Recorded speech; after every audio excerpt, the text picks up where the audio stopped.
Well, Mark, the announcement's been made, celebrating 50 years in CONCACAF. Sure. But having the CONCACAF president come to Bermuda must be something that all of football in Bermuda will be something very special. Yeah, I mean, extremely special. You know, it's when we first went through the records and looked at, you know, when did we become a member of CONCACAF? You know, to see, oh wait a minute, this is 50 years. So it's exciting from that point on. We knew that we had to, you know, commemorate being a part of CONCACAF for 50 years, and then we started to think about, you know, what were the ways that we should do that, you know, and immediately we thought, okay, well, we need to have somebody from CONCACAF. The president would be the ultimate idea, and he was ready for it. You know, the minute we mentioned it, yes, absolutely. You know, I need to be there. Give me the dates, and then let's make it work. So here we go. You know, if you got the president of CONCACAF coming to Bermuda to commemorate 50 years, but you know, even more exciting is the 50th anniversary of our silver medal in the Pan Am Games. You know, that it all seemed to fall into place. You know, so we got that call from Lionel Smith actually to say, hey, you know, it's the 50th year, and I'm like, whoa, it's all coming in, it's all coming into place. So yeah, we got to celebrate that as well. You know, we were CONCACAF was formed 5 years before Bermuda actually joined. So you know, it's exciting. It's exciting all around. You know, and football's only up in Bermuda, and to reach this milestone is something that we definitely have to celebrate. You know. Is this something that you want to feed off of going down the road? You guys still have your strategic plan in place. Sure. Time to evaluate that and then add on to it. So when we get to where you set out your 5-year, 10-year plan, yeah, we continue on for another 20, 30 years? Absolutely. I mean, you just think, I mean, you don't know where you're going unless you know where you're being. Now just think. Now we know where we've been. We've been to a silver medal in the Pan Am Games, which is, you know, at that time, with, I think wasn't that many countries in CONCACAF, but at that time we were second best in CONCACAF. So we know where we're being. We want to get back there. And how do we do it? Well, that's the strategic plan. That's the curriculum and syllabus for the academy that's just being presented by Maurice Lowe. That's all the plans that we have. So yes, you know, this is something to put in front of our players now. Listen, hey, 50 years ago, this is where we were at, and we're trying to go back. You know, we're trying to get back to the top. So excited. Yeah, man, excited. When you guys sit down, because a lot of people don't know what goes on behind the scenes. And in our conversations, we're constantly talking about making sure that your message gets out. You tell your story. Sure. We're finished the season now. It's time to implement some of the things that Mark Wade and his committee can now structure, because you came into a season and you're trying to implement a lot of stuff. But sure. What differences will we see going into the 2017-18 season, as far as communication, as far as messages, as far as just a different look for football? One of the things that we do have to do is look back on where we fell short, and we've got to tighten up on falling short in any game. The mistakes is what wins the opponent, that the opponent take advantage of. So we have to reflect on this, and we have to fix this. We have to tighten this up. We have scheduling issues, absolutely. We're not even gonna, you know, try to sugarcoat it. We have scheduling issues at senior and at youth level that we need to look at those and see where we fell short and really look to improve those. So can we tighten up? Can we tighten up so that the experience is better? So when people look back on the season, they say, you know what, that season was kind of smooth. Like I don't recall an issue. So that's one. First and foremost is, can we tighten that up? And then after that, it's how do we enhance the fan experience at the competitions we have? We're not going to add any more competitions. I don't think we're going to change any of the formats that we have at the moment at the senior level. But can we just enhance that experience? And the marketing team has some work to do. They know it. You know, that was one of my pillars. So they have some work to do in terms of what can we do to enhance the experience of the fans before they get to the game, while they're there and after. So we want to be able to communicate our message a little bit better in terms of, what's happening this weekend. What's the match preview? We want to be a little bit more cooperative with the media when we do these pre-matches. I remember as a coach, I'll be honest, I don't want anybody to know what my team was going to be. And I didn't want to know, anybody to know who was injured and who's, nursing the injury. Mm-hmm. But I think we have to grow a little. And some of that information's got to come out, I didn't want any pressure to be on my players as a coach. I knew it. I haven't forgotten. But, sometimes we have to say, as soon as his birthday, right. Can he score on his birthday? Right. So, yes, we have to, that part of it is another big part of what we need to look forward to in 2017-18. And it's going to be difficult on the scheduling side because we have so many variables that we have to pull in, and some of our goals of having international competition, we want to put the national teams in front of our fans. The difficulty is getting people to sign on the dotted line. That's the truth. We send out invitations and say, hey, you want to come to Bermuda? And the inertia of, yeah, I do, but we have to try and figure out how we're going to get over this inertia. Because right now we're talking to teams that will come in the FIFA windows, September, October, November. We only want one, you know what I mean? Just one.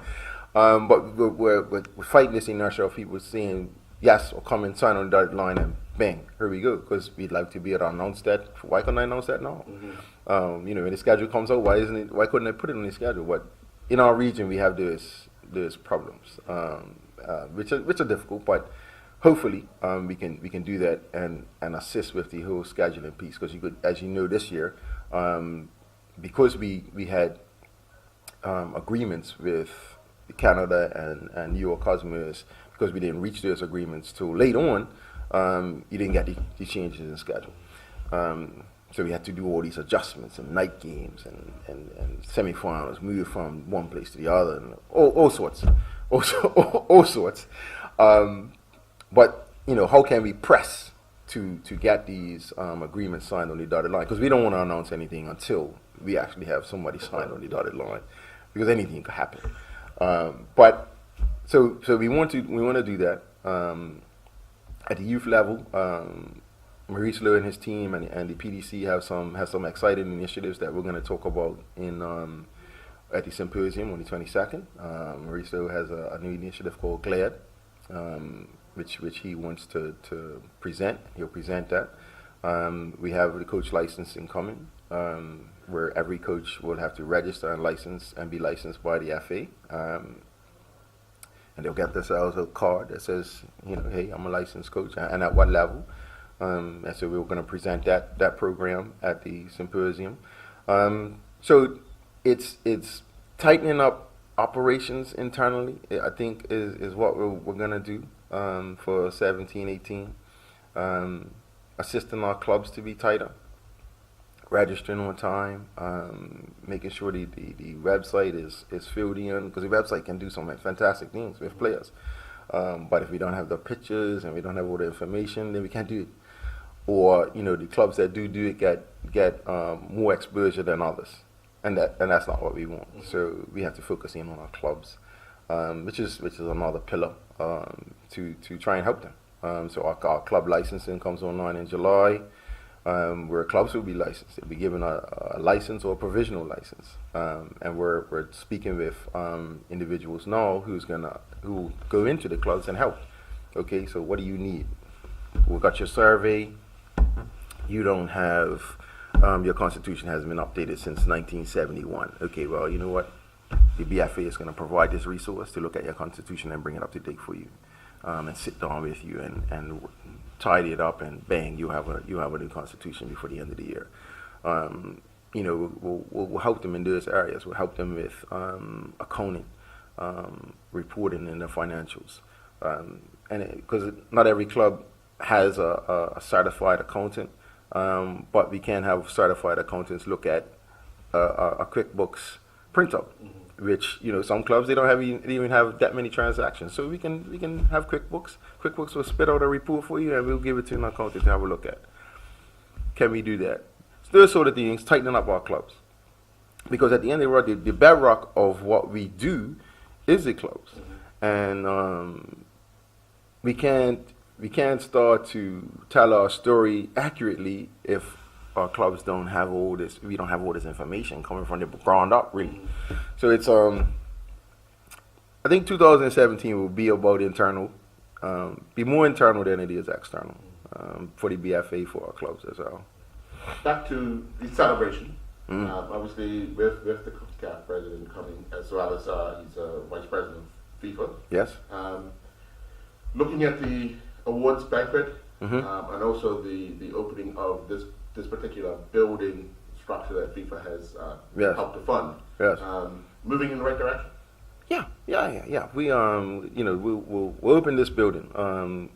We've been in here for almost a year, administratively, but technically we haven't.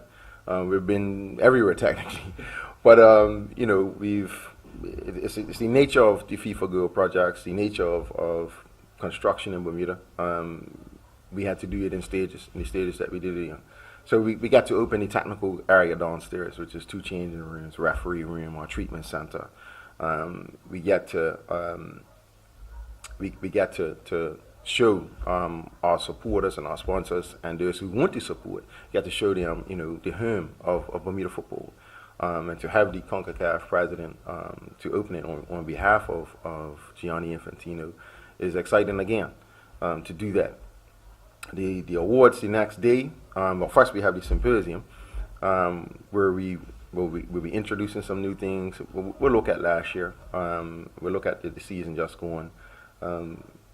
We'll get some feedback from our clubs and our coaches. Most of the issues we know, but we just want to hear them out and then be able to say, well, this is how we're going to address these things. And we'll have the CONCACAF president speak there as well, where he'll be able to talk about, I don't want to steal his thunder, but he'll be able to talk a little bit about where CONCACAF's going as far as international competition and what CONCACAF are making available to MAs and ultimately what they're going to make available to clubs. And then it's the big bang in the evening. We all get to go here, we get a nap and then dress up, put a tie on and really give a platform to the stars of the show.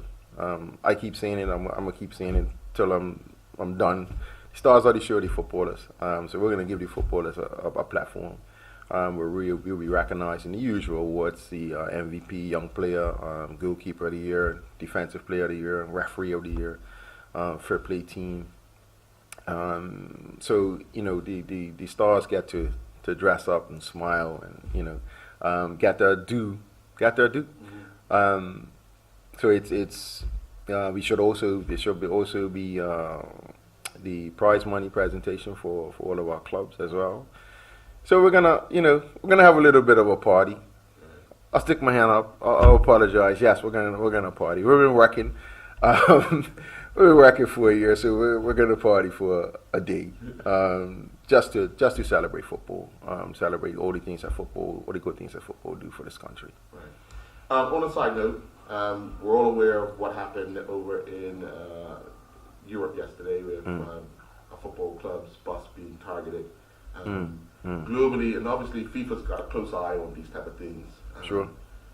How does that make, as a leader of a football community in sport like Bermuda, how does that make you feel that football's being disrupted by society? Because we could relate that to what happens in our society. Absolutely, yeah. Absolutely.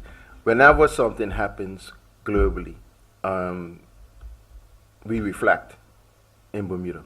For example, in French Guiana, there's social unrest, and the airports are closed, and they were not able to attend the CONCACAF Congress that we just came back from. So you immediately reflect on your own country. We hear all these stories of what's happening in other countries, the things that impact football, and we reflect on Bermuda, and also trying to make sure that we stay ahead of the game. How how can we make sure that that doesn't happen in Bermuda? You know, while we commiserate with our fellow countries, but we also want to reflect and say, no, wait a minute, you know, is that possible in Bermuda? And if it is, what do we need to do so it doesn't happen? And that is how you can, what we need to do to get ourselves out of today and looking forward, you know, and trying to be proactive instead of reactive.